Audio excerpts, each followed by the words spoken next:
duty troops to the U.S.-Mexico border is underway.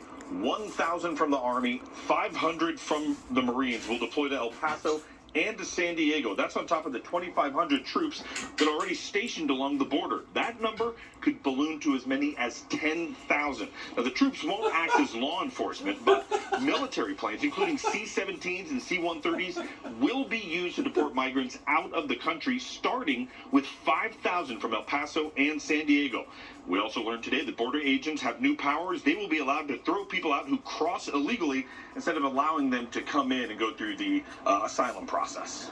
And Omar, what about those raids that are part of this larger crackdown?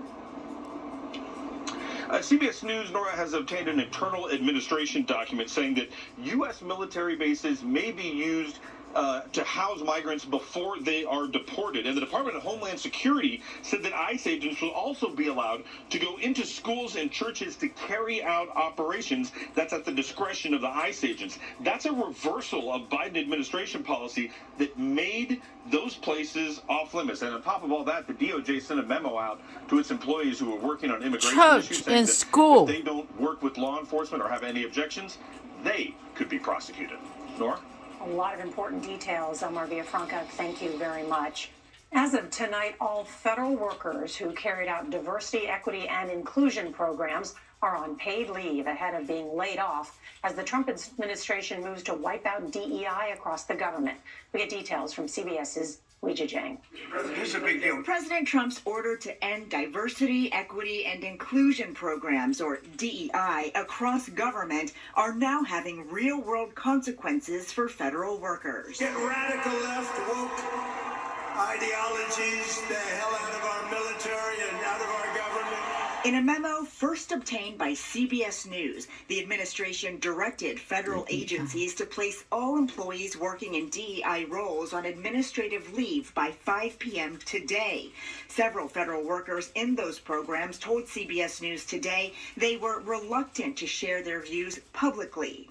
I spoke to some outstanding career public servants this morning who are all terrified. Jonathan Lovitz worked on DEI programs for the Commerce Department in the Biden administration. How might the average person at home, the taxpayer, be impacted by these cuts? Programs like this are designed to make sure every American is represented when we are making policy in the federal government. And now I'm so worried for so many communities who are now going to lose a voice at the table. Just 34% of Americans in our CBS News poll said Trump should end DEI programs, but 64% of his supporters back the move. Trump is also encouraging the private sector to eliminate diversity initiatives, following McDonald's, Meta, and other big companies that have already rolled them back. Federal agencies have until next Friday to submit plans for laying those DEI program workers off, but their lawyers are scrambling to figure out the legality of the order. Tonight, CBS News has learned DHS staffers have been warned that failing to submit the names of DEI employees will result in, quote, adverse consequences. Nora? Weijia Jiang at the White House. Thank you. President Trump's near total pardon of the January 6th rioters and planners is not going over well with several police organizations, including the largest police union in the country. In a statement, the Fraternal Order of Police, which endorsed Donald Trump, said the early release of those who assault officers emboldens others and, quote, devalues the officers' sacrifices. Here's CBS's Scott McFarland. For a third day, convicted January 6 rioters went free around the country. At the D.C. jail, families gave warm embraces in the cold and thanked President Trump. Promises made, promises kept. That's Nicole Reffitt of Texas. Her husband was the first person convicted in a January 6 trial. Our Jason Allen caught up with Proud Boys leader Enrique Tarrio, who was convicted of conspiring to overthrow the government and released from his sentence 15 years early. Keep the fight, fight, fight, fight.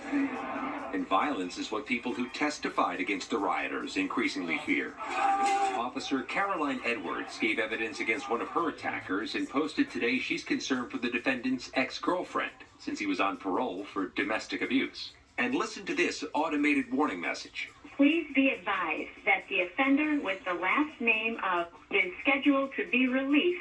Sergeant Aquilino Gonell, badly injured in the attack, got that call multiple times now that rioters he's testified against are free. Robert Pape, an expert on domestic extremism, warns the releases will spur more violence. What the president has done is use the power of the presidency to legitimate political violence going forward. And he's saying, in a sense, you do it for causes I like, I got your back. Senator Chris Van Hollen of Maryland represents hundreds of Capitol employees. Capitol Police are worried about retaliation and retribution from the rioters. You concerned about that? I'm very concerned. It's absolutely outrageous that as one of his first acts, President Trump pardoned people who were convicted of assaulting, bludgeoning police officers. Injured D.C. police officer Michael Fanone told CBS News he has applied for 5 restraining orders against the rioters who attacked him. Meanwhile, one of the most well-known riot defendant, Elmer Stewart Rhodes, founder of the Oath Keepers, was back on Capitol Hill late today at a donut shop. Nora, he told us he was here to meet with members of Congress. Scott McFarland at the Capitol. Thank you, Scott. We want to turn now to the historic